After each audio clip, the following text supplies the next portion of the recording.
Okay, we all set? All right, I would like to reconvene from closed session today, and we have no items to report.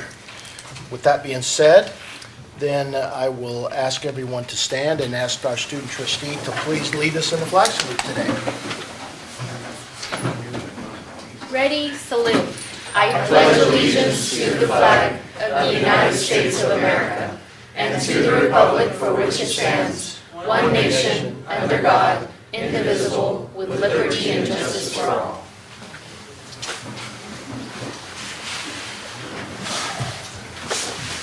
Okay, so welcome everyone, and looks like we don't have as many folks here as we usually do. I hope everybody remembered that we're a week early and that we're also on, what is it, Pacific Standard Time now? So my clock at my nightstand tricked me, and it changed a week early. So I was 1 hour late to my golf game not this Sunday, but last Sunday. It just meant I lost less money. Right, Greg? Yeah. Okay, so with that, per board policy 2350, any person may address the board at this time, either on an agenda item or other matters of interest to the public that are within the subject matter jurisdiction of the board. A maximum of 5 minutes is allowed for each speaker. A maximum time of 15 minutes per item unless otherwise extended by the board. So do we have any comments today concerning items that are on the agenda? Appears to be none. Public comments concerning items not on the agenda? None as well. All right, so with that, we have, I guess the next item is an announcement, correct? That's correct. Calvin? Yes, we need to give notice that the December meeting will be our annual organizational meeting. In fact, I think I need to read this. The annual organizational meeting of the Governing Board of the College of the Sequoias Community College District will be held on Monday, December 16th, 2019 at 5 p.m. in the COS Boardroom at 915 South Mooney Boulevard, California 93277. Okay, and that is a week later than usual, so we'll have That is, in accordance with the new law, that will be at least this December, the third Monday in December. Okay, all right. All right, do we have a report from our student trustee today? And I'm sure we do. So since we've last met, Student Senate has been able to attend a conference, the Seesaw Student Leadership Conference, which Seesaw stands for California Community College Student Affairs Association. It was on October 25th. It was a really awesome experience. We got to meet like-minded individuals who are just as devoted to serving and improving their campus. We got to hear inspirational keynote speakers who've done amazing work in higher education and leadership. We got to attend workshops regarding leadership, such as like parliamentary procedure and Brown Act. I also got to meet fellow student trustees all over California at a caucus meeting. And most importantly, we really got to bond as a board, and so that makes us just so much more productive. After talking to a lot of colleges, we realized just how well organized the COS governance structure is, and so we left the conference feeling pretty proud of our college and also inspired to improve it even more. So yeah, and last Thursday we had our annual Halloween carnival. It was a lot of fun. We had a great turnout. The entire administration participated yet again, which is always awesome. We always appreciate that. This Wednesday is going to be the first Gen Giants Day from 10 to 1:30. I believe this is the first time COS is doing this, and I'm really glad because a huge portion of our population is first-gen students, and so I'm sure it'll be really inspiring hearing stories of different people. There's going to be staff, faculty, students sharing their stories, and what else is going on? We've also been working on a project called Giant Voter Registration, so we're going to be tabling once or twice a week and trying to get people to register to vote. This was inspired by the fact that voter registration is among the lowest among college students in the Valley. And so we're hoping to get more people to register to vote and also just more aware of the importance of voting and just civic engagement as a whole. we will also be participating in the Christmas parade on December 2nd, so that, yeah. And that's it for my report. Very good. That's great. Questions? All right, very good. Board members? No report. No report from Mr. Chairman. I actually just wanted to share that I had the privilege of attending as the board representative the Association of Community College Trustee Leadership Congress that was held in San Francisco. And I just wanted to share some of the classes or the courses or sessions, I should say, that I participated in. They had sessions that related to student success, strengthening rural community colleges, bridges to student success. And then there was one that I actually found a lot of great information. It was the College Promise Beyond Free Tuition. And I look forward to sharing that material with our superintendent president, linking high school, community colleges, and businesses, and how trustees and the president changed the college culture. So some great sessions that I got to attend. I also attended the Student Senate Halloween Carnival and got to see a lot of rock stars of our administration, so that was great. And then I had the opportunity to attend the men's basketball game, the opening game, and got to see COS be victorious. So it was great month. You had quite the suit on Halloween, we might Thank you. add as well.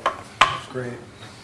Yes, I was wearing a Dia de los Muertos suit with all the skulls on it, so it was kind of cool. So yeah, thank you. Thank you, Raymond. No report? Okay. Just one brief item. I had the pleasure of attending the function at the Tulare campus a couple of weeks ago. I can't quite remember what it was about. Luann, can you help me out? What was Fall the Festival? The Fall Festival. Yeah, and attendance was really good. I saw a lot of young kids with their parents, which was good. It was held out in the back farm area, so it was a good event. And I want to apologize because I gave the board members a late notice, like the day of, for the Fall Festival. That slipped by my radar, and I know that several of you would have come had you been given more notice, but thank you, Ken, for getting out there, and it was a great event and very, very well attended. But my apologies, board members, to not getting that message out sooner. It is yearly, right? Is that where they sell the pumpkins? Yes. I smell pumpkins. Next year. Okay, thank you. All right, Mr. Foster is here, I believe. There he is, and he has no report today. Not even going to give us a calendar of events, I guess. All right, Dr. Lacerna. Hi, good evening. Accreditation update. I wanted to let you know I'm passing that along. The accreditation work group met last week and discussed progress, on our quality focus essay, our action steps, and the midterm report that is due in 2022. We also reviewed options for an evidence repository that one of our faculty, Craig Arnold, is helping us put together. He's in our business department. We have now completed our membership of our accreditation work group, and it's there on the front page. We have a few new members. Dr. Sarah Harris will be the co-chair. David Hurst will be joining Subcommittee 1. Jessica Morrison will be co-chairing Subcommittee 2, and our other new member is Jonathan Brooks, who is faculty in communication. Ron Perez will be Subcommittee 3's tri-chair, and Jordan Lamb is joining Subcommittee 4. Those are the new members that were appointed recently. We also will be scheduling a meeting. I mentioned last time all of the faculty and staff who were on accreditation site visits this year, and every time we have that, we put a lunch together to sit with them and talk about their experiences.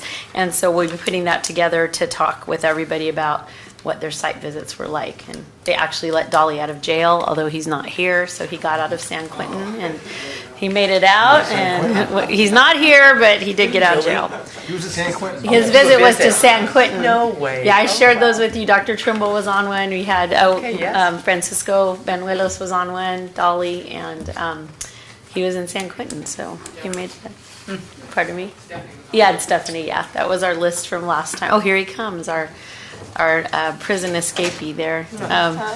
So the other news from the ACCJC, oh, and Mary Catherine Oxford was the other one. I shared that list with you guys last week. So we're all happy that Dr. Ozturk is walking in and has been released from prison. So just bring that up again since he's here. There was a resignation of a commission member, and the commission has appointed a new member, Michael Zimmerman, who is president of MTI College in Sacramento, and he will be the representative for independent institutions. And on the second page, there's a webinar next week on substantive change. I believe this is the last of their fall webinars that the ACCJC is doing. And so several of us will be attending that webinar to talk about their new substantive change process. And that's the process that we need if we're starting a new program or opening a new campus. So the last one that we did would have been when we opened the Tulare Center, or moved the Hanford Center, one of the other. We did a substantive change for that. So we'll be going to that and seeing what the new rules are. That's it. Okay, thank you. Questions? Thank you, Dr. Cerny. All right, so up next is the Superintendent President's Report. Mr. Cotton? I've got several items, but while Dr. Lacerna is at the podium, maybe she'd like to get us going with an introduction. So we have had our new division chairs come each semester or each month to present to you. And so we have the final new division chair, and I'm going to have Francisco Banuelos, her dean, come up and introduce her. Because none of us know her. A stranger. Oh my goodness. I can't wait to ask all kinds of questions. All right, so that makes it very difficult for me. But so how can I introduce somebody that has worked here for over 30 years, or 30 years to be exact? So I figured either hire a private investigator to try to find out a little bit more, Google search her, or just go on a road trip to Los Angeles, which we did. And so, yes, I'm very fortunate to have joined a fantastic team as Dr. Thea Trimble returns to us as a Science Division Chair. Given her background contributions to COS, Education at California Community College System, it's again my pleasure to introduce her. So a little bit about her background that some of us might not know. And this road trip, and Google told me, was that she attended Monterey Peninsula College, and after graduating from there, she transferred on to UC Davis to receive a degree in zoology and a master's degree in zoology as well. She earned her PhD in biology from the University of Iowa. She continued on her research in developmental neurobiology as a postdoctoral and research associate at Tulane University, UC Berkeley, and University of Oregon.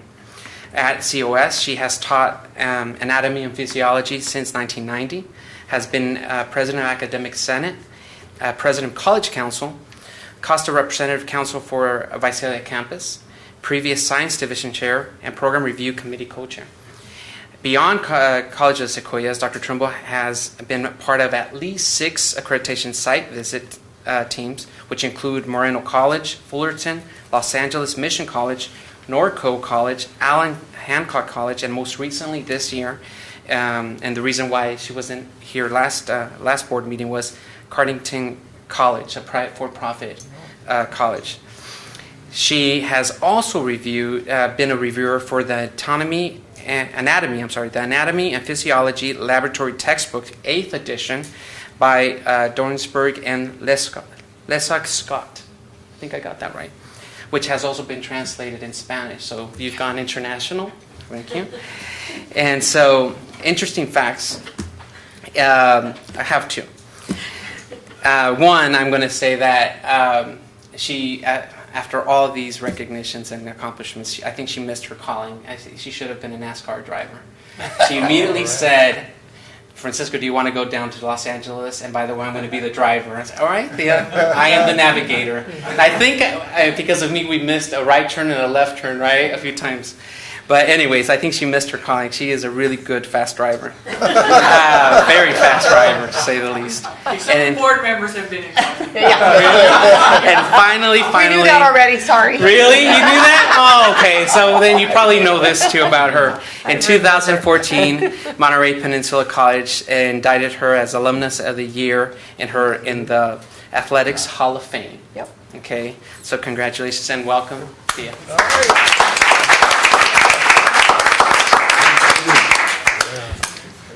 Okay, some of that stuff you probably didn't know.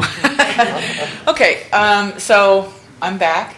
So I thought I'd cover a little bit about where the science division is now, because one of the things we're struggling with as we move forward is the fact that we've grown so much. So, okay, get this forward that way. Okay, it's the top one or the side one? Oh, there it worked. Okay, so as you can see, we have 10 different departments. We have 18 full-time faculty. Of that 18, 3 are currently one-year temporary positions. 2 of them will be hired out as tenure track. They're in the biology department. 1 will be a full-time person in Hanford. The other one will be a full-time person in Visalia. The other full-time temporary is a leave replacement in physics. And just last week, as a matter of fact, we were allocated a growth position in physics, so they'll be hiring that. So we'll be hiring a new physics instructor for the first time in, decades, literally. One of the things that's happened because of these, the faculty and the changeover, is around 40% of our full-time faculty are probationary, which means they do not have tenure. So we've had a lot of turnover, which is actually why I'm here tonight. Because until the contract was changed, you had to have tenure to be a division chair, and none of the people who had tenure wanted to be division chair. Those are the degrees that we offer. 4 of them are AST, so AS for transfer. Physical sciences, I don't believe physical science has an AST with the state. We offer 33 different courses. All but 4 of them have labs, which is another thing we're struggling with, because it makes scheduling very difficult, because you have to schedule the labs so they don't conflict with that person's lectures or their other lectures or their other labs, and then you have to jigsaw everybody's lectures and labs in to do that. So if we see here the growth that we've undergone in the last 5 years, the whole division has increased by 23.4% in 5 years. Visalia has grown quite a bit. Hanford, we have grown, but we're at the point now where, because of the lab space, we can't really grow anymore. It's very hard to get our classes into the labs there. Tulare, we're likely to see another little growth spurt starting this year. We have now have 1 full-time chemistry instructor allocated to Tulare. So we have a full-time biologist that's been there for a few years. Now we have a full-time chemist, and she's now teaching the chemistry major courses. So, and we've been working with math. So math is now going to start teaching the calculus there, and they're making sure that they don't conflict, so the students can take both of those courses for our science majors. This is just the growth by department. The only department that dropped was physical science, and that's simply because physical science is taught by physics instructors. So when they increased the physics offerings, they had to decrease the physical science offerings. Biology had the single largest increase in 114 FTES in the last 5 years. We did all of this growth with only a need to increase of faculty in the last 5 years. So the majority of this has been faculty taking overloads and new adjunct, which again is making life difficult. Growth by department. I pulled out biology and chemistry because they're the 2 primary largest departments, and you can see that Visalia proportionally has grown the most in biology, and the single largest increase has been in biology. But chemistry has increased. We dropped a little bit in Hanford again because we have to use the chem lab in the high school, so it's the scheduling issue is sometimes difficult. One of the things that we hope will help us now in both of the campuses is that we now have laboratory technicians on each campus. And that should help our science instructors and our science programs. And to facilitate their ordering, we've now split our supply budget so that they have access and can order. They don't have to wait to order from our lab techs through the Visalia campus. So we're hoping that will help them, stay on top of things. We have been struggling with supply budget. The division received an increase a couple years ago, but last year we were over budget. And Francisco and I and several other people have been trying to figure out why and what happened. And it's very hard for us to try and figure out how much each course costs, because a lot of the material we buy for one course we use for another course. So how do you allocate the cost to try and see what's going on? But we've brought that up to the division, so we'll be sending out notices to the division. So this is where we are with our budget this year, this is where we are, and hopefully with everybody kind of looking at it, we can get that back under control. And finally, these are the special programs and clubs that our division is associated with. I'm really proud that so many of our faculty spend a lot of their time and energy outside of class really working with our STEM students. So Mesa has been on campus for 20 some odd years. We were one of the first community colleges to have a Mesa program, which was way back when I was division chair, and it was actually science and math was still together as a division. The Realm program is another really strong program that they've been bringing grants in, which has helped us tremendously buy equipment for our labs. It's been a wonderful resource. The next one, Alliance of Biological and Chemical Sciences, the ABCS, that is brand new. Two of our new faculty have just instituted that organization this year. And the research that we have from Mesa and also Realm shows that the students that participate in those programs do better. Their GPAs are significantly higher than students in the same courses that do not participate in their programs. So it really is having a positive impact. I forgot to put an asterisk on CETA, but the last three groups, we have faculty in our division as well as math that are supporting those programs. So faculty are really involved and really working with the students outside of classes, which is just great. Any questions? No, that was very informative. Thank you. Is CETA the group that, for the most part, hosts the Friday Night Labs? Yes. Okay. Mm-hmm. So that group that came up with that car that you saw at Convocation, Yeah. Right. every Friday night there. Yeah, they do amazing stuff. They do. And you're right, a healthy dose of faculty contribute their time every Friday night. And they're here till midnight, I Yeah. think. Right, they mean Friday night. It's like ramped up science Olympiad. Or, Yes. That's Okay. Dr. Trimble, thank you for the very informative information, and thank you for your service. Thanks. Absolutely.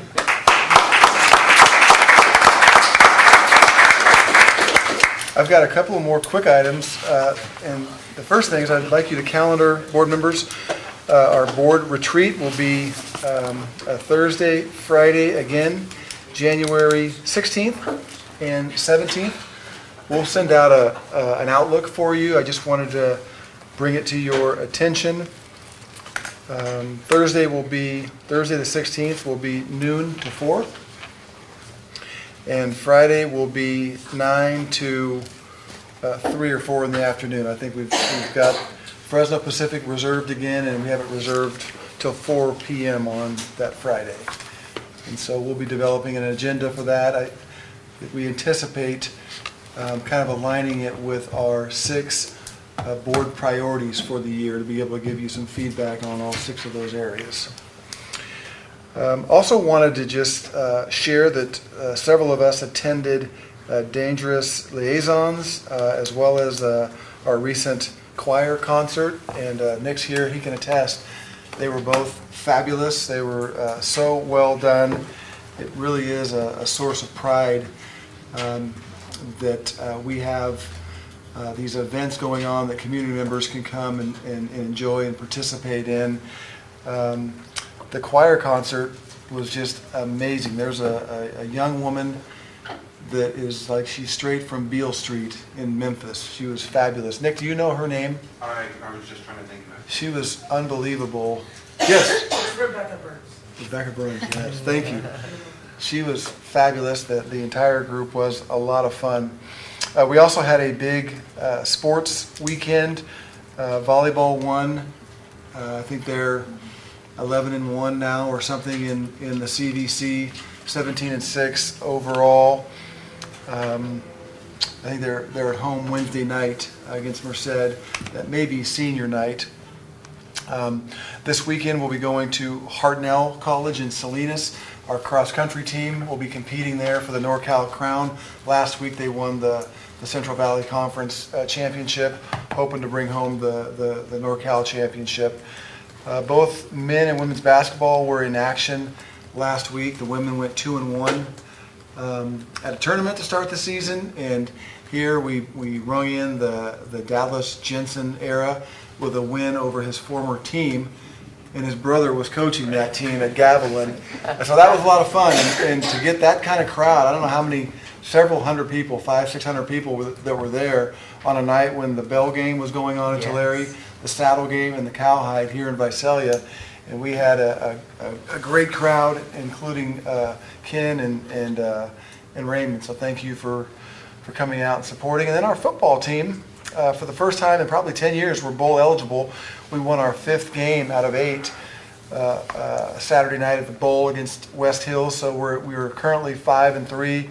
We go on the road at Fresno this week, and then we close with a home game against Sac City at Mineral King Bowl in 2 weeks. So everything's going pretty well. I had on my notes to commend Dr. Waldner for a fabulous fall festival. Ken beat me to it, but that really was a lot of fun with everything that was going on there. And again, that crowd was fabulous.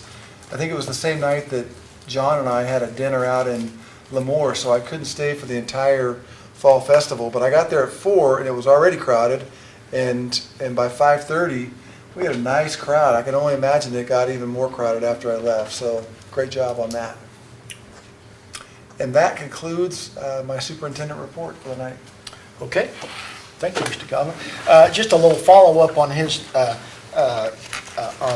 Mr. Calvin talking about the basketball game.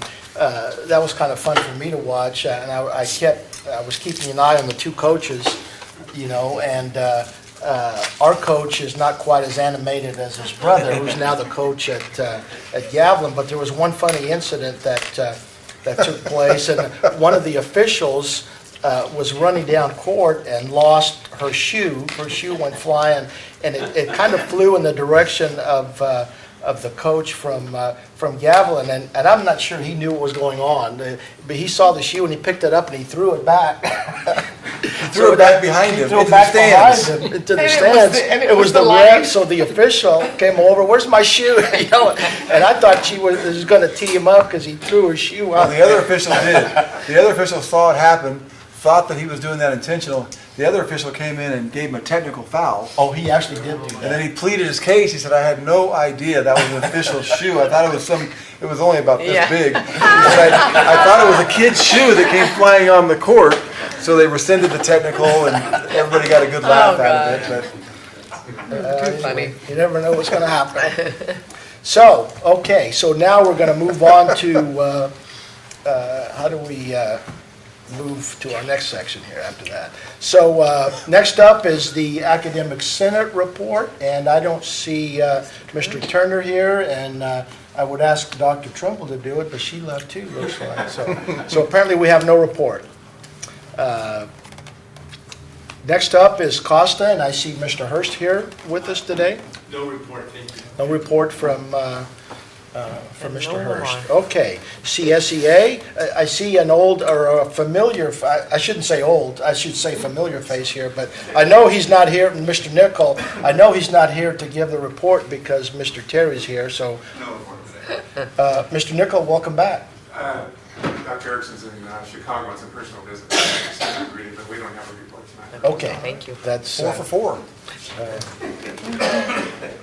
Okay, I'm sorry, I was getting CSEA. You were mixing your Cs, I was yeah. You just missing got ahead of my, yourself. All right, but in either case, we have no report. All right, next up is Mr. Perez with our quarterly budget and accountability update report for the quarter ending September, Yes, which I guess will be our first quarter. first quarter. So I have 3 reports tonight, so lucky board members. The first one is the budget accountability report for the first quarter. As you know, we start our fiscal year in July, so this is for July, August, and September. And this is in the spirit of fiscal accountability and transparency, not only for the governing board, but everybody out in the audience and campuses alike. So I'll kind of go over. Do you do that? No. I can or you can. Yeah. I'll rip it. Yeah, cool. Can you make it bigger? Thank you.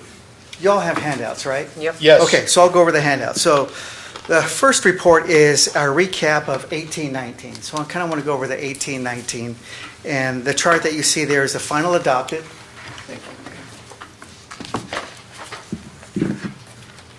There we go. Final adopted, final working, and our year-end actuals. So the final adopted is what we adopted for 18-19.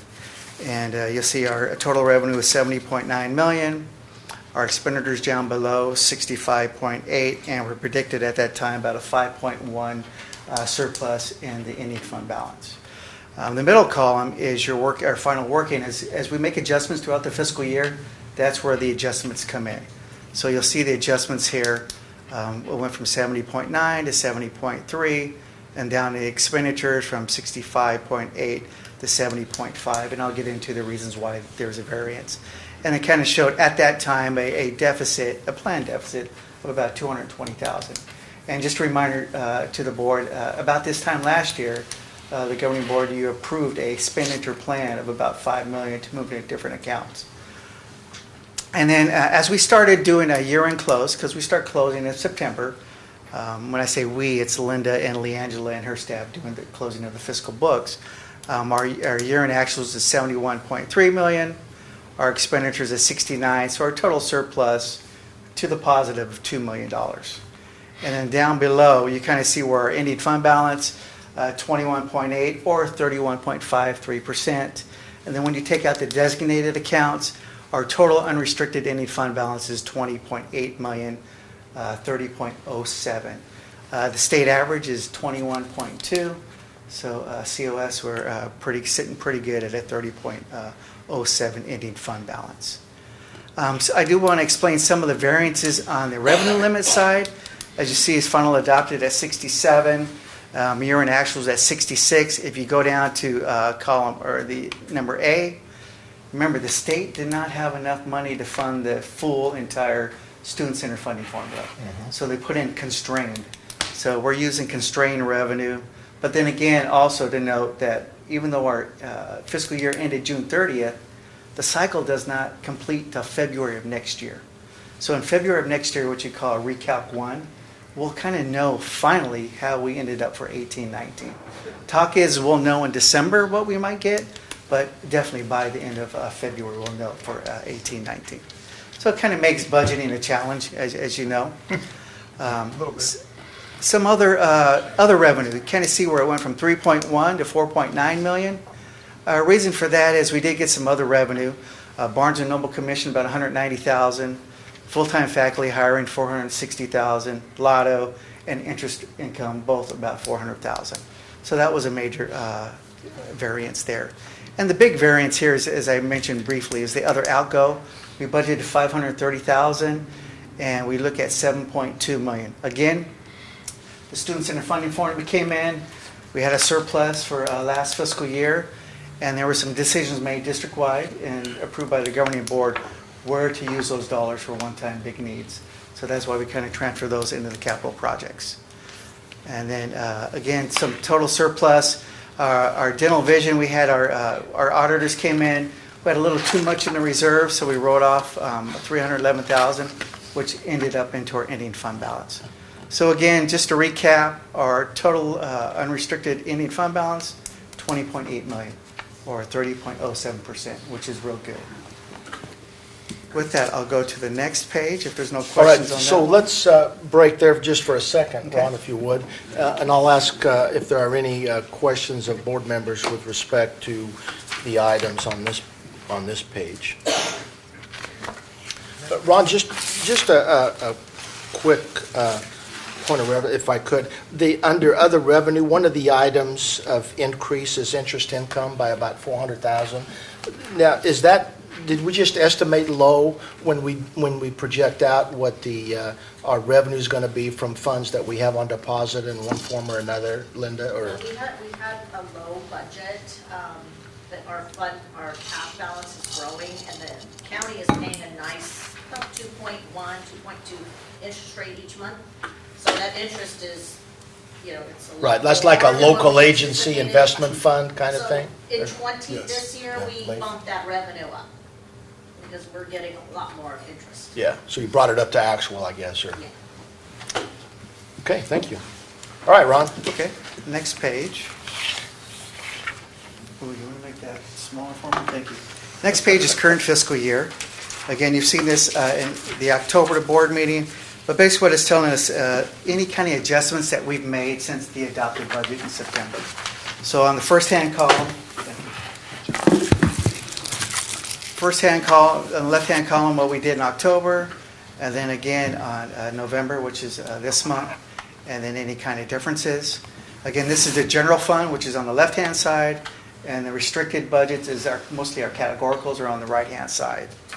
What I do want to do is point out that what you should be looking at is, this is where I apologize, it's kind of cut off here, is, remember, we adopted this 1920 budget estimating about a $1.1 million surplus.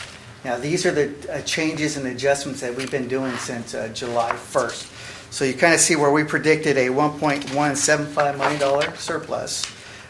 To date, with all the adjustments from October and November, we're looking at $697,000. I do want to remind the board, though, that we did adopt our budget at a 2% COLA. Remember, the state approved a 3.26, but we're being very conservative to see if they're actually going to give the 3.26. So you might see come February or December, it depends on the state timing, that we'll get at least about $800,000 if they fund the full 3.26. Then again, if they fund the full SCIF, Student Center Funding Formula, that could be up to $3 million. But I wouldn't bank on that one. I'd bank on the 3.26 COLA. So that's why this number may be getting a little larger as the year goes by. And again, the other details down below are actually all the details. Most of the stuff on the right, which all the stuff on the right, are the restricted programs. So again, we adopt the budget in September, and then Linda and Leangela start working with our categoricals and restricted budgets to get those set up. Our main priority is to get the general fund set up for the beginning of the fiscal year. As I squeeze down, again, there's just more details on the what you see as the adjustments. And you kind of see where it says the changes. You'll see the date, 11/4/19. Kind of gives you the letters C, D, E, and F. And if those correspond to the spreadsheet up above, and it kind of gives you the details and the dollar amounts above the adjustments there. Any questions on those spreadsheets? Okay, if not, I'll move forward to the fund balances. Again, the fund balance, this first page is as of June 30th, so closing of 18-19.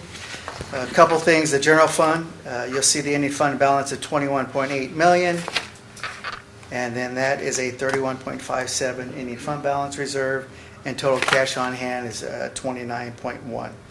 And then if you look to the right, you'll see the other capital projects and what have you, all the other funds there. And again, that's as we ended for the fiscal year for 18-19. Hey, Ron, so quick question on that page.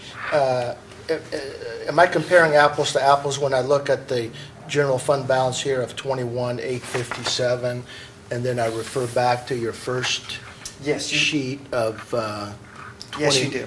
Oh, there it is, 21,8, that's the same number. Yes, you should all agree, because that's, okay, remember got that it. the first page. I was showed you looking is at a the number recap. below, 20,847.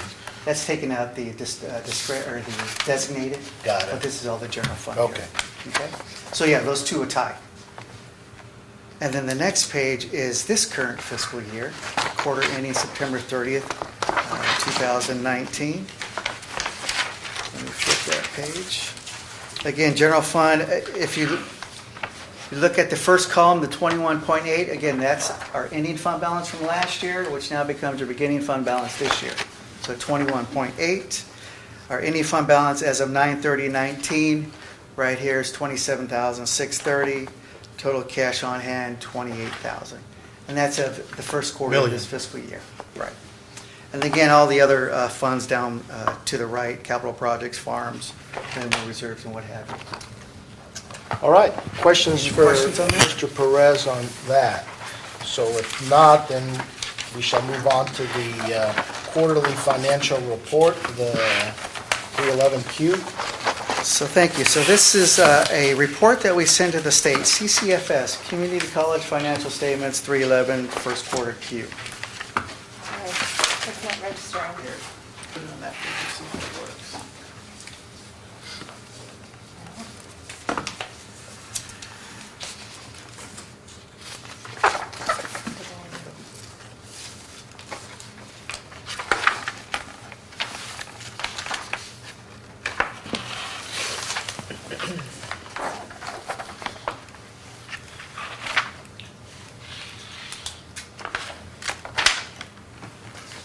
Perfect, yeah, that's good, perfect. And you have your handout. So this is the first quarter. So the first half is your unrestricted general fund revenue, expenditures, and fund balances. So you'll see it's a 3-year fiscal year. So we're starting with 16, 17, 17, 18, 18, 19. Again, 18, 19 is what we just ended. So row C, 2,038,000. If you follow me there? Is everybody following me there? Okay, so our ending fund balance, 21.8. So that's all tying to the previous report we showed. And the percentage is 31.5. Now the projected, again, that's on the right-hand side, which is our adopted budget. You'll see the total revenue is 72. Our expenditure is 71. And remember, again, all the adjustment we did in October, November. Remember, we started at 1.1 and then went to 640. Now it's 672,000 ending fund balance. So you see that in row C. And then E, we're predicting about a $22.5 million ending fund balance, or 21.6%. I do want to, on section 2, where it says annualized attendance FTES, when you see that's 0, the state had a little problem in their software, and Leangela and Linda actually caught it for the state. So they still haven't fixed it yet, but that number should be 10,274, just to let you know what that number is. And then the next column, excuse me here, is our cash balances. Again, we covered that on row H3 for this fiscal year, 28 million at the time. And then Roman numeral 4, the adopted budget on the left-hand side. We adopted, we're showing an ending fund balance of 23 million, or 32.5% general fund ending balance reserve. And then our current working is what we're currently doing right now, which is the middle column right here. And what comes to the board is the budget accountability. And then on the right-hand side is the year-to-date actuals. I wouldn't get too concerned with that because money trickles in through the year and expenditures trickle in. That's just what's happening as of September 30th. Next question on the 311 is, has the district settled any employee contracts during this year? Yes. So again, it kind of gives you, when we say yes, we kind of have to go into what we've settled, what the percentage increase was, 4%, what that cost was, and we cover management, academic, and classified. And then we also talk about benefits. And then if they say we did settle, how does the district intend to fund the increases in salary and benefits? Basically what we're saying under item C is it's already in the adopted budget. Right. SCIF is covering that. We also said that we conservatively booked 2.0 COLA, knowing that the state approved 3.26. So that's all helping us be able to fund increases in salary and benefits. And then the next question is, do we have any significant events for the quarter, i.e. any long-term debt, audit findings, lawsuits, any trans? We have none. And do we have any significant fiscal problems that the district needs to address? And the answer is no. Okay. Any questions on the 311? So I guess it would be fair to say under item C, if we put in there, we're keeping our fingers crossed and we hope you give us the 3, that could be a problem, right? Yeah. So Not only for us, but everybody in the state. you'd probably be getting a phone call or two. All right, well, that's that report. Any other questions? Then, Ron, we will move on to the a discussion regarding the general obligation bond refunding. Yes, so as you know, Dale Scott is our financial advisor, and that company is on contract with COS for the next 4 years. There was a 5-year contract, and we have 4 more years with Dale Scott. He approached Christine at the time, then myself most recently, asking to see if we were interested in taking advantage of the bond interest rates. And again, when somebody comes to you and asking you to refinance, you always, a word of caution, because they need to make something, but we need to do something too. So we met with them. Linda and myself met with Mark. And what the proposal is there's a bond, the Visalia 2008 B bond, that we have a possibility of refunding, taking advantage of the lower interest rates. Currently, it's $4.6 million. The average interest rate is 5%. Currently, the rates are at now 2.75. So basically, we can refund a $4.6 million bond, saving the taxpayers a little over $2 million. That's a 31% savings there. So a couple of things that I put on the board agenda was a little $2 million savings. It doesn't extend the life of the bond, so it still matures in 2039. It does not include capital appreciation bonds, if you know about those, the CABs that happen in Poway and other community college districts. It's going to be on a negotiated sale process. Again, this is more informational, so what I'm going to do is kind of share the presentation that Dale Scott sent to us. So a couple slides I do want to cover. So this one here is, there's 3 bonds that we have, 3 series. We have Hanford, Visalia, Tulare. Series B in Visalia is the only one that's callable, and it's callable August 1st of next year. Which means it might sound like a ways off, but if we have something that the board wants to do, we need to start working on it now and be ready for it when the time comes in April to do those. Again, you'll see where we sell those bonds. And again, it'll save the taxpayers $2 million. This here, I first got confused. I thought it was the actual interest rates of the muni bonds. It's more or less a yield on what the bonds are doing, what they call a yield curve. So it doesn't correlate to the actual number of what that percentage is. Again, here's the detail here. Let me see, plus. So again, here's where we're at now. We could refine the principal, $4.6 million. It's currently at a 5% interest rate. Final maturity is 2039. If we take advantage of the lower interest rate at 2.75, net savings is a little over $2 million.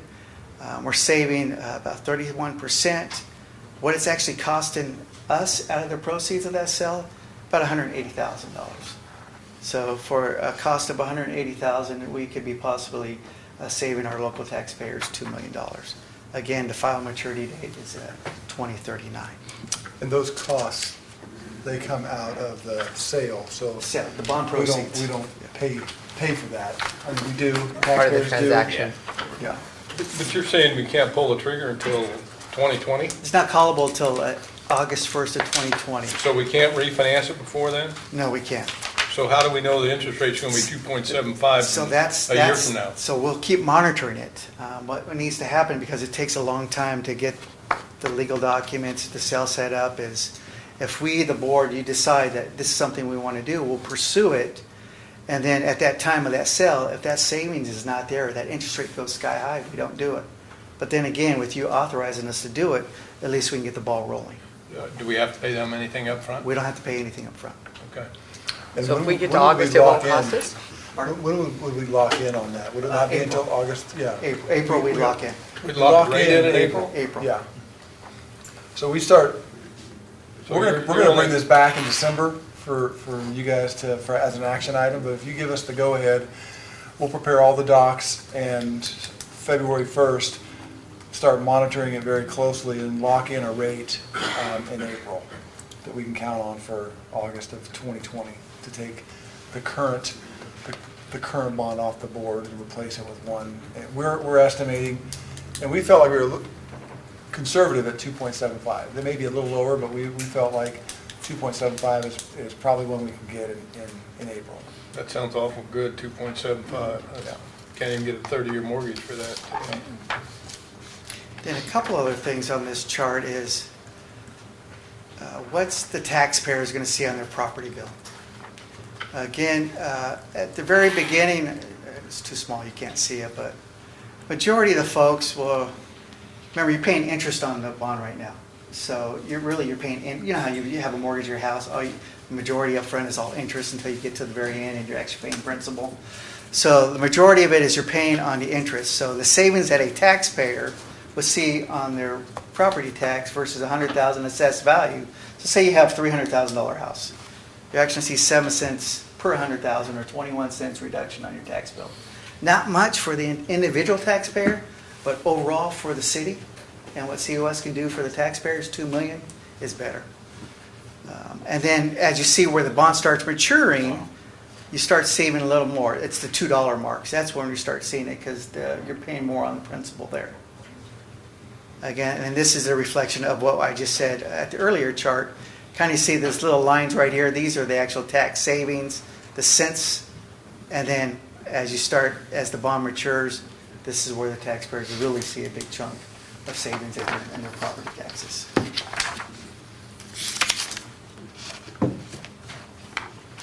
And again, as Superintendent President Calvin just stated, this is informational for the board right now.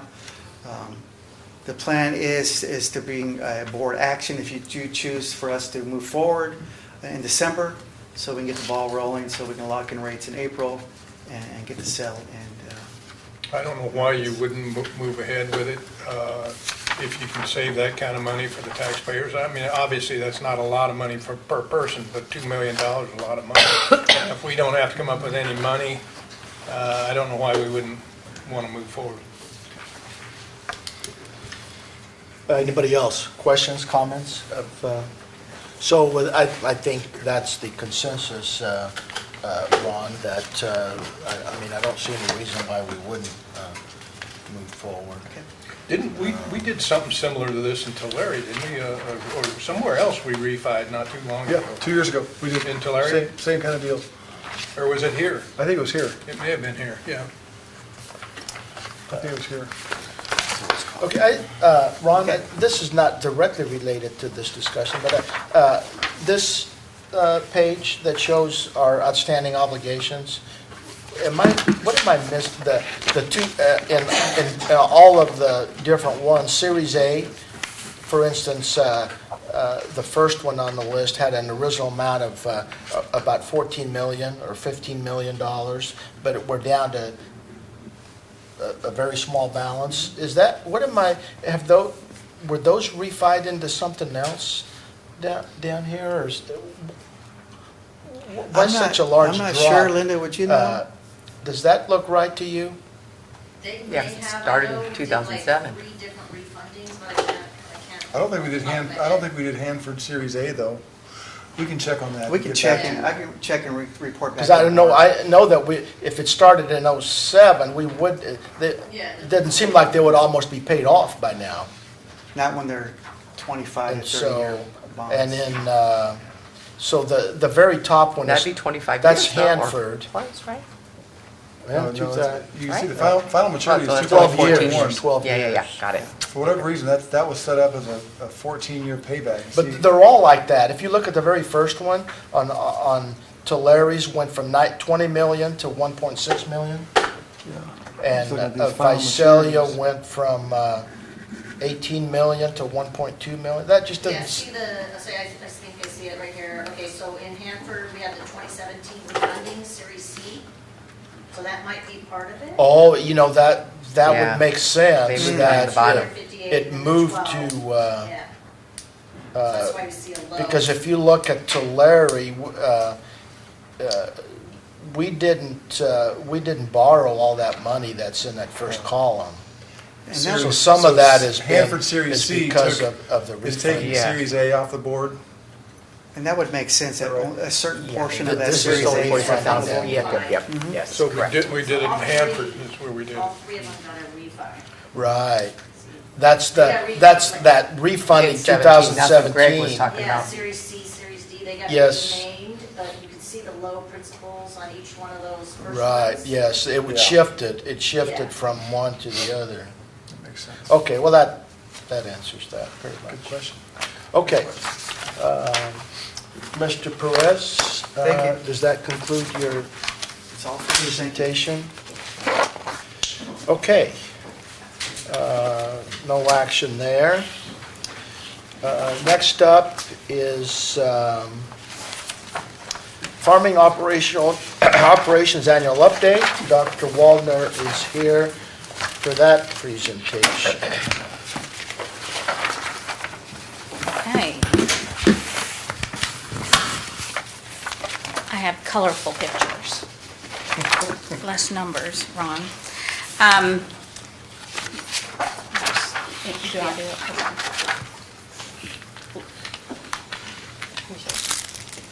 There we go. So I think it makes sense, we've had this report out at various times, but I'm starting, so I think this is the correct time, November, because it's really at the end of our crop year. It provides me a lot more information for you, and it just makes sense. I've worked in this world of trying to think about the farming world in relation to the academic world, and it just doesn't work when you split the fiscal year, when the farming year really starts in January and it ends in December, or essentially most crops are done by October. So I'm glad to really do this November timeframe and do this annual report here. So the Farming Operations Committee, this is a review for some of you. For some of you, it may be new. We have about a 10-member Farming Operation Committee. We meet once a month on a Tuesday, where we make decisions, look what we're doing in terms of the farming, give direction to the gentlemen, Rob and Greg Fletcher, who really farm the ground that we have, and make those decisions at that meeting. Additionally, you see on the right the Ag Division faculty members that are attending, and President Calvin oftentimes, most every month, comes down for that particular But I meeting. didn't realize I was ad hoc. All this time I could have been getting a little more sleep? Yeah. I thought I was a little more integral than ad hoc, but. Well, I can move you over with just by Oh, a click I'm of also calm. the mouse. Just again, as a review for some of you, the goals of the Farming Operation Committee several years ago, when it was really started, is to have this group of farmers from the area that are helping us make decisions about our farm land to maximize the revenue from that 320 acres that we farm. If you recall, if watching the news, SGMA, the Sustainable Groundwater Management Act, is a huge issue for California, particularly Central Valley for ag. So reduce water usage, make decisions about our water usage that will hopefully, when SGMA, when that really, we're told what we have to do, that we've been ahead of it and know how we're going to manage that. And then finally, and probably to me the most important aspect, is provide a cropping pattern that enhances our ag instructional program. You might also know that really the farm, any income we do make is what funds our ag instructional program to a large extent. So managing the animals, the plants, the things that require 24/7 type of care are funded there. Our student workers are funded from the farm, and that's where our budget comes for the most part for maintaining. So just big picture perspective, is it the red thing that lets me point? Okay. Just bigger picture perspective of the farmland. You've got, this is Bardsley, okay? This is our property. You have to take out this. This is actually the Kaweah Delta's water basin right here. But that's a good news because that means groundwater recharge is good because it's the end of the line for us. All the blue that you see is the irrigation system on the property. So this is Bardsley, this is 132. You can pick up a couch or a mattress any day of the week, just a little ag. For a low rock bottom price, I can give you one of those. Here is, each of the green represent a field. Here are the ag instructional. Here's the OH unit, which is ag instructional. Again, A, B, and C buildings, where the fall festival was the ag division's animal units right here. Behind that are pastures. This is about 13 acres. This is about 16 acres of pasture. This is the dairy that we lease out to Jersey Boys Farm. There's a residence. This is an ag shop used for instructional purposes, and some of these buildings are used for storage of the farm equipment type things. So that's just big picture of what it looks like. Dr. Waldner, on that map, when I was out there last time, I saw a nice crop of cotton that was about ready to be picked. Which one of those? So we have. This is next year's plan, what you see out here. Right. But this was corn, wheat, in these two fields. This was cotton. This was cotton. This was cotton. So we had about 146 acres of cotton. This is alfalfa, which I'll show you in a moment. And this is the 50 acres of infamous almond trees that I'll tell you about, for which probably my fund balance is so low, for which you saw on Mr. Perez's temporarily. sheet. I hope so. I'm a farmer now, so I don't know if it's temporary or not. What else? Any other questions? That's just big picture, but the cotton just actually came off. If you drive by our place, we've got tons of modules and bales of cotton right now. This is how on a monthly basis, we continue, actually not on a monthly basis, but between that map and this one here, just kind of shows last year's what we planned out on a crop year, so January through December, what work is happening where, what crops are going where, and what acreage that is. Corn silage and wheat silage. Like I said, I've driven myself nuts for about 4 years of trying to make sense of all of that. I'm doing totally kind of combining in our system both one fiscal year and another fiscal year and trying to pull that together to get what are we really making on these? Why is that important? Well, it's important to me as a manager. I think it's important to you as a board, but it's also important to have that data for our faculty and our students that may utilize that data in some of their classes, and we're starting to do more and more. So we profit and loss. I don't think that's totally, it's a true number, 17,000 for the corn silage. Didn't make a lot on that, a little bit more on wheat silage. That's just the market as it is. Doesn't have electricity calculated in there, and I'll tell you that story in a moment. I was out just the other day. This is the 70 acres of alfalfa. We're in year 6. We got about 8 cuttings off of that. That's very good. If you're from Kentucky, where I'm from, you get 3 cuttings. Out here in California, you can get 8 cuttings. So the last cutting will actually go to the instructional units for use of the animals. But those 8 cuttings, probably profit loss, it'll look around 93,000 right now without the last cutting. But this is, you can see the reason I'm showing you the pictures, pretty weedy on the end. This is this is the south end of the property. So this particular field will be coming out. So there'll be a capital investment putting in more alfalfa because we are in year 6, and usually you take it out in year 5, but we had a pretty good stand and left it to year 6. Cotton, this is just pictures from last week that we had a great stand of cotton. Unfortunately, cotton is not a great has a great price this year. So we'll see. One of my anxieties about cotton, I've learned, is that you put a whole lot of investment up front, and over the next 2.5 years, you'll get that investment back. It doesn't come in one large lump sum. And so I'm always kind of holding the bag, wondering where all my cotton revenue came from. So I won't Luann, see that for a while. Who do you sell, who do they use? Oh, don't. Calcott, Jess Smith, White Gold? Just Smith, yeah. So we don't have any revenue from that, but I can tell you we have over $200,000 in is what, that 146 acres, so. Almond trees. This is, again, those are our almond trees. I took those last week. I think it's beautiful. They're doing a beautiful job of maintaining those. Wow, that looks beautiful. Yeah, it's pretty. Year 1, year 2, year 3, those were the projected expenses. As you know, we came here and borrowed money from our own farm fund that the district has, that we have plans to put money back into that. So those were the projected expenses. Those are the actual expenses, and those are actual of what we spent up to now. So you can see we were a little over in year 2, and the reason that was, the farmers were really proud, is we put part of a year 3 expense in year 2. So we're a little under in year 3, so we're right on target with what they projected and predicted, which is that's what this sheet is. We're trying to do these budget sheets for every crop. And again, you can imagine how helpful this is if you're kind of teaching in classes, to see exactly what the expenses are and what the budget is.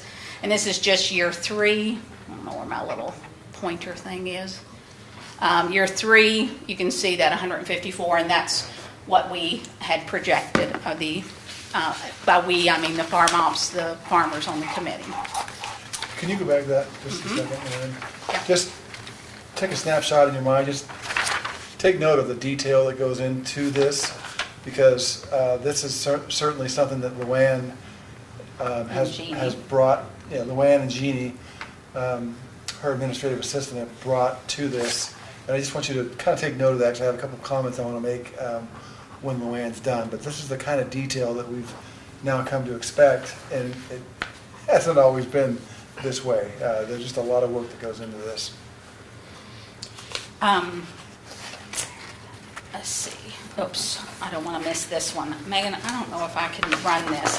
So this is, go ahead, and if you would run your mouse over the bottom of that picture, it's actually a video. If you'll turn the video, and this is shaking the L out of the almonds. This is Ron's favorite part. Shaking almonds, Ron. There we go. So that was shaking it's been a month and a half ago now, but shaking the almond trees. Why don't they look as dusty as ours? Trick photography. So Mr. A.B. had done this with he had gone out for his class to do that. We're in year 3. This is the leaf year 3. I'm starting to try to talk tree talk. And leaf year 3. And if you look in our projections, we were not expected to have any income, or it would have been really minimal, if any, this particular year. But we actually shook the trees. The variety is Independence. So you can see the total weight, the clean weight, the final weight, the meat weight, which is the actual nut, right? And that the turnout for us was about 35%, 34.29, which is pretty good. It should be between 30 to 36, and so pretty good turnout. And we're projecting, this is just a guess, this is a very conservative guess, of a price of $230. So that's about the 1870 pounds per acre, which would produce this year, where we weren't expecting anything, would produce about 4301 per acre. So when I take all the shaking and hulling and processing, which is about 350 per acre, we should net around, I'm guessing, 197,550. So That's the gross revenue from the almonds? That would be what we should net. I Net took of out what? Net of, $200,000. about 200,000. In a year that I don't think we expected to net much. well, so the, I guess it would, you're right, we're not netting that, because I have to go back and look at those expenses for this particular year, the 154, so we won't net that, you're right. Gross profit. Gross, yeah, After- gross after- profit. so if picking you and took things like so just to be clear, so if you took the 4301 times the number of acres, For 50 you would acres. get the 197,000. You'd get 215,000, 215,000. Then you gotta take away the harvest. and I took away the harvest. Oh, the harvest 350. cost. So Okay, the not shaking and the, hauling. Not the not the investment. capitalized costs. Right. Gross Okay, profit. got you. So what goes back in my bank account for this simple mind, I start crying when I talk to accountants. But what goes back in, I go, what goes back, I'm gonna act like a farmer, not an accountant. I'm telling you, 197,000 is going back into my fund balance. So I don't care about all the other, right? I've already spent all of They're that. capitalized, doesn't matter. So. You got a depreciation write-off, we're good. So, but that's, I guess it is year 3 where we weren't expecting anything, so we're having a good year. Of course, everybody and their brother is putting in almonds, so we'll see how that price 13,800 per maintains. acre is the investment. Fair enough. And It's gonna then take another just 2 or 3 other, years to get that. so any questions about that I Besides should harvest. ask? No. Shaking the L, is that where we hear that Almonds. Almonds. almonds? So after you shake them, they're almonds? Yep. That's what my husband said. I don't believe a lot of what he tells me, but that's. I thought you it was move up I thought north, it was they're a almonds. tomato thing, but it turns out there's a reason. You that- shake the No, L if you and it move becomes up north, they almonds. call them all almonds, you know, Almonds, up but north. My But husband here says we you say shake the almonds. L out Yeah. and they become almonds, so. Up north, they shake the L out of them. Here we don't. I do have one question. Yes, sir. As I read through there, I only had one question, I still have it. What is a pole mummy? It is the actual, like last year, when we didn't shake the trees, they mummify, and you've got to get them off the tree or they'll rot, create insects and all of that. Okay. It's like a shell without the fruit goes bad, and it's just a shell sitting there with a So bunch of you have to go out and pick them off. Is it a manual shaking then? It's a manual picking off, if I Okay. understand it. I don't know exactly. Well, I'll yeah, have just to curious. clarify. Yeah. Pole. This is some of the work. So this slide is just showing the things that I've circled. Again, I talked about a lot of the irrigation work that has gone, and we've invested a whole heck of a lot of money in trying to get the place irrigated correctly. If you recall, 8 months ago, it's been less than, probably more than that, I don't know. Brent and I came, President and I came, and we talked about pump number 42, and exchanging that for, I really can't make this work. Oh, there it is. It's just user error. So this is was city number pump 42. Now it's our pump number 12 because we now have it. And if you recall, we exchanged that pump for a little piece of land right here. Right here. The city water well number 44. They want a little more land there, and we'll give them that now that the cotton is off. And they also ask us to put a backflow prevention and meter device that would meter all 6 of our different meters all into one place. And that's what happened this past summer there. In addition, we put access to the Bates surface water, so we have another surface irrigation that we're just pumping water out of, as well as what was down here, pumping water, which just means the free water that is coming in good years, right, is that much less expensive for us because we're not pumping it out of the ground. So Luann did a great job of working with the city and essentially got a $1 million well and pump for the cost of letting them use an additional quarter acre out on Bardsley, and that was of good value to them. They no longer had a use for well 42 or pump 42, or City Well 42. So it was a win-win, but Luann did a great job just to stitch that deal together. It was one of the original ones that we constructed for them back when we were constructing the campus, and we got it back essentially just for use of some land. We didn't even have to deed. We're not even deeding that land up on Bardsley to them. We're just providing them use of it. So it was a win-win both ways, and Luann's the one that made it happen. You say that well was pump 12 now? It's called pump 12 now Now? on my list, yeah. Where it says City Well 44 Uh-huh. is now pump 12. No, city, oh, shoot. They used to have City Well 42 This right used to here. Oh, be, this got used it. to They be where I've traded that, circled. Got it. We turned it into pump 12. Got And it. in exchange for that, we gave them use of a little more land out here Got around it. their existing 44, just for Got discharge. it. So and they things like still that. have this one. Yes. Yeah, And that, got it. one of the reasons for that, if you recall, is we wanted to go ahead and dig another well, and the city wasn't in favor of that, and they were blocking our ability to do that. So we negotiated the pump. Well, you're not using that one, can we trade?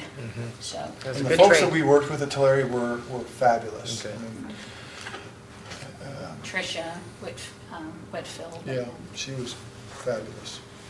Okay. And then the last thing is, in addition, behind the pastures, behind the dairy that you see, there was a 5-acre plot that is not real useful for anything. It was a lot of, we put oat in, we put different things in there. It's not Right. real useful for anything because it was so, and it's right adjacent to the pumping station and right across from the almonds. But now this is called the Student Ag Experimental Farm, the SAGE Farm. Our faculty members, Dr. Allison Ferry-Aby, new plant science instructor, and Charlie Aby, ag technology irrigation instructor, has plotted this out. In 2019, what you see in front of you is about a ½ acre of citrus. I think Allison probably, Dr. Aby, has probably 20 different varieties of citrus in there in that small ½ acre plot, and her and the students put that in. Mr. Aby dug and did all of the irrigation and really got a hands-on with one of his classes.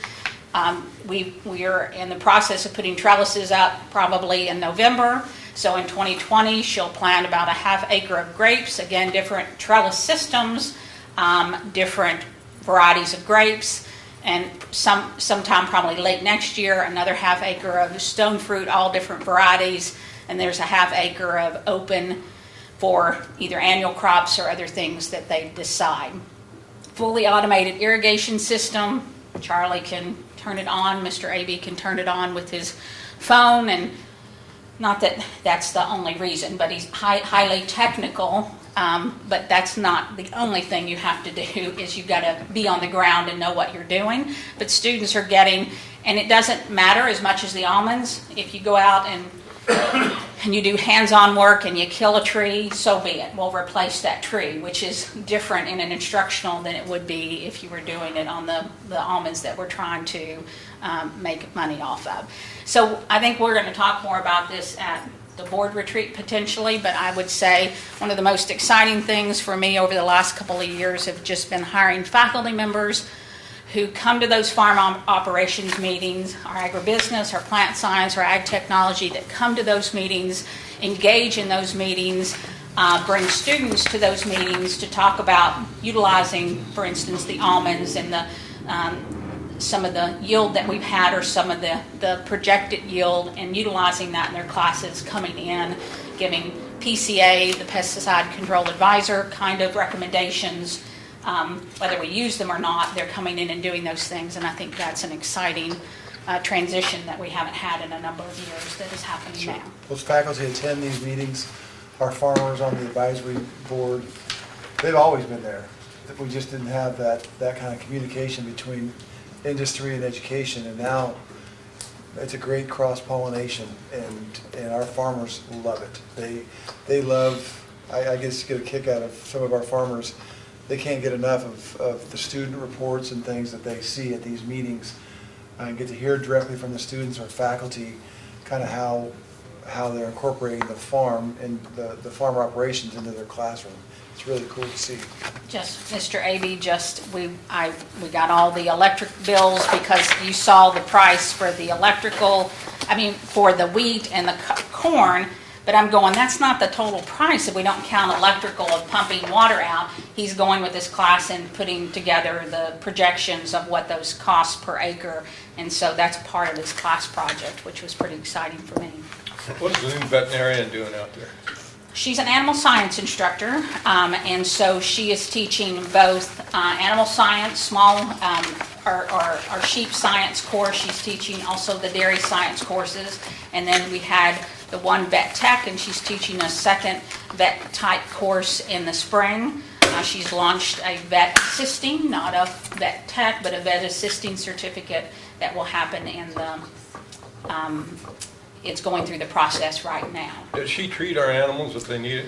No, that's not what she's hired to do, but that's a hard question for me to answer because she, yes and no. Just like Mr. McKeith treats every one of our animals, she will as well, and she'll do it with the lens of a veterinarian, but she's not our practicing veterinarian. That's not what we hired her for. At the same time, every one of them, that is Ms. Pitliano, Mr. McKeith, and Dr. Vanderplatz, do protocols. So she is doing vet work to some extent as a result of helping manage the units, if that makes sense. So I did a student interview right before this meeting, and the girl said that her sister took classes in Tulare and took an animal science class from a new teacher and loves it so much that she's considering becoming a large animal veterinarian, and just says she absolutely loves all of the ag staff out there, Pixley family.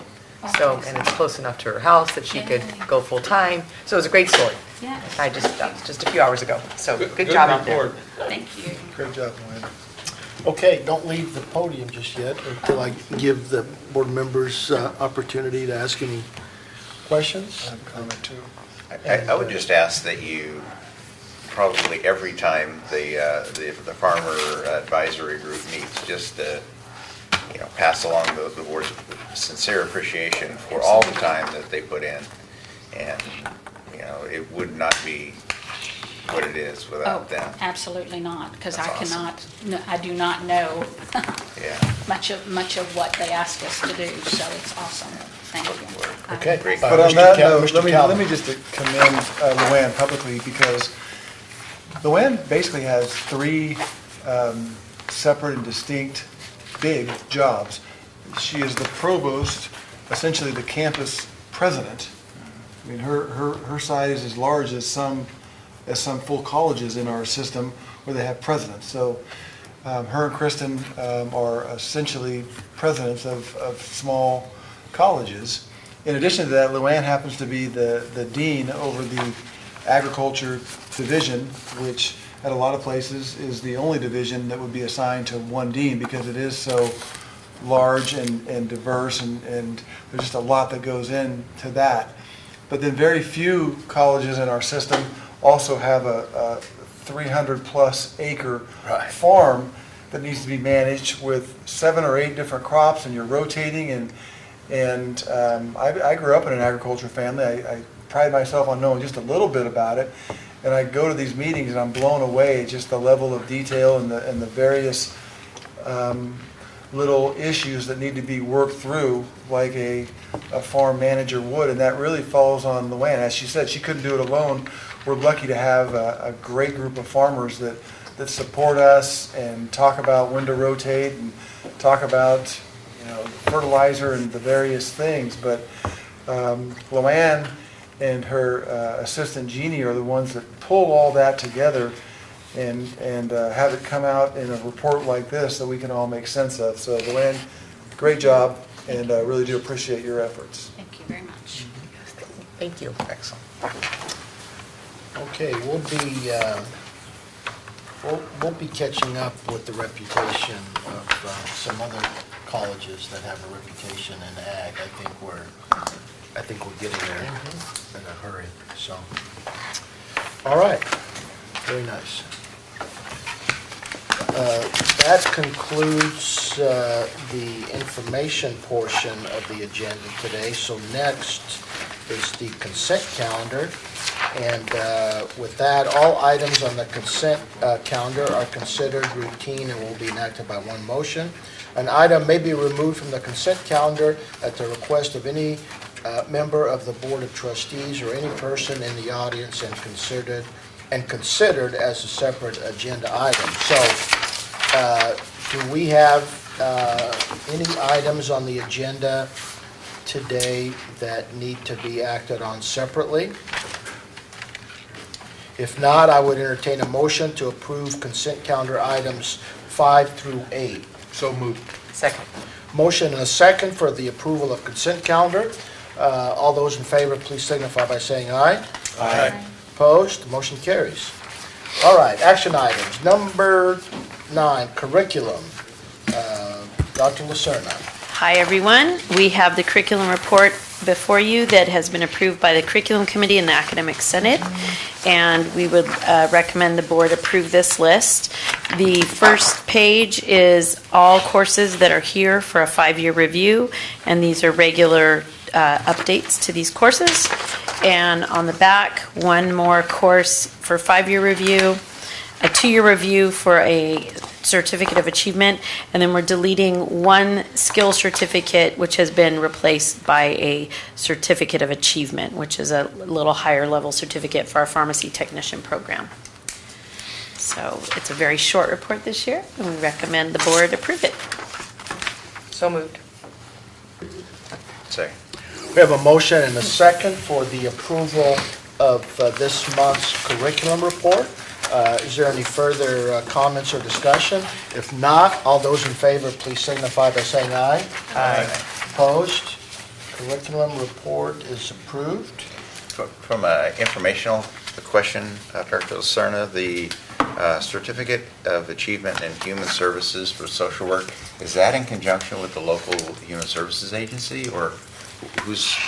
That is, no, it's ours. We have a full-time faculty member in Human Services, and the students get a certificate. I think some of them do internships with local agencies, nonprofits, and the Health and Human Services, but it's a 2-year, well, it's a 1-year, I think, certificate of program for people who are interested in going in that field. Is it a industry recognized certificate? I mean, does it provide value to them? For example, if they go to a Human Services Agency, I mean, it's not unusual for a community college to offer this type. So No, I'm it's just not as familiar as I.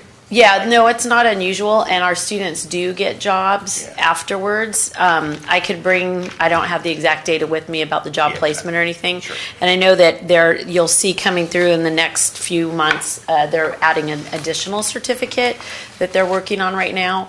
A lot of our students get placed out in different agencies, and Brent, you might be more familiar with it because you're a dean of that area. If you want to add anything, You're doing great. Okay. I see you shaking your head, so I'm thinking if you have any more. But they do get a lot of placements. But well, he was shaking his head, so I thought maybe he knew more. But they do. It's a 1-year program. They do have I believe, a 2-year as well, and then they can get jobs with local agencies and entry-level positions. I think that certificate might have been after my time. Okay, sorry, Brent. I thought maybe you might know How's more that for a than save, me. guys, in back? So hopefully that answers. Yes, Okay, thank you. thanks. Okay, thank you much. All right, so next up is item 10, board policies for a second read. Mr. Calvin. We've got 8 BPs that you saw for a first read in October. And they're back for approval tonight. They've gone through our governance process through Academic Senate and District Governance Senate. And happy to answer any questions that you might have about any of the 8, but ready to get these things approved on the books. Do we approve them all with one motion, or do they have to be individually approved? We can go with one, or you can pull 1 or 2 off and vote on the others. Unless, I think we could approve them all unless there's a need to pull a particular one, so. I don't have any I need to pull. It looks like a lot of it was cleanup language. I don't see any of them changing. I don't either. Not a lot, in not a lot. I move we approve. intention. All right, we have a motion. Second. We have a motion and a second for the approval of the various VPs listed. If there is no further discussion, all those in favor, please signify by saying aye. Aye. Opposed, motion carries. Then we have item 11, board policies first read. Mr. Calvin, please. These are four more in the human resources area. John Bratch has been shepherding these through. We've got four BPs that you're reading for the first time. Happy to answer any questions about them. We won't seek final approval until December. Well, the changes just don't look to be that big. No, Cleanup. cleanup and minor things. We generally don't see in these areas, there's not a lot that does change, but we're required to do it I think our schedule is every 6 years. For accreditation standards, we go back and review them and put a new date on them. Move to approve, Second. or move to second read. We have a second? Yes. Okay, we have a motion and a second for approval of the board policies listed and to move to second read. If there's no further discussion, all those in favor, please signify by saying aye. Aye. Opposed, motion carries. All right, last item on the agenda. I don't see Mr. I Woods think here. Ron's handling it. Okay, so that is the HVAC. HVAC bid for the, how do you say that? The Potwashaw? Potwisha? Potwisha. Yes. So a little background, a little background history. Facility received a $300,000 allocation to upgrade HVAC in the women's swim locker room, the men's locker room, and the football locker room. That bid was, actually the bid package was issued in July. We opened the bids in August, late August. Unfortunately, the bids came over $459,000, so we had to go back and re-engineer on what we can do. What you're in front of you today is to accept a bid to do just the football locker room, $214,000. Of those savings, in-house will upgrade the women's swim locker room, but then again, Byron and I will need to work on identifying dollars for the men's general locker room. So what's in front of you is the football locker room right now. Is there a reason the bids were so different, Ron? Like twice as much? I guess typically there can be. That one is almost double, if you notice Yeah, that for me. that- I don't think they revised their original bid. Oh, They got it. just Once you submitted- came back with the. Yes. I see, okay. Which, too bad for them, that they must not have been, they must be busy, which I guess is good for them, right? Okay, I move to approve. Second. We have a motion and a second for the approval of the bid for the football locker room as indicated. Is there any further questions or discussion? If not, all those in favor, please signify by saying aye. Aye. Opposed, motion carries. All right, well, that concludes our agenda for today. Thank you all for attending. And we'll see you next month on the 16th. Meeting adjourned. Bang. Good job.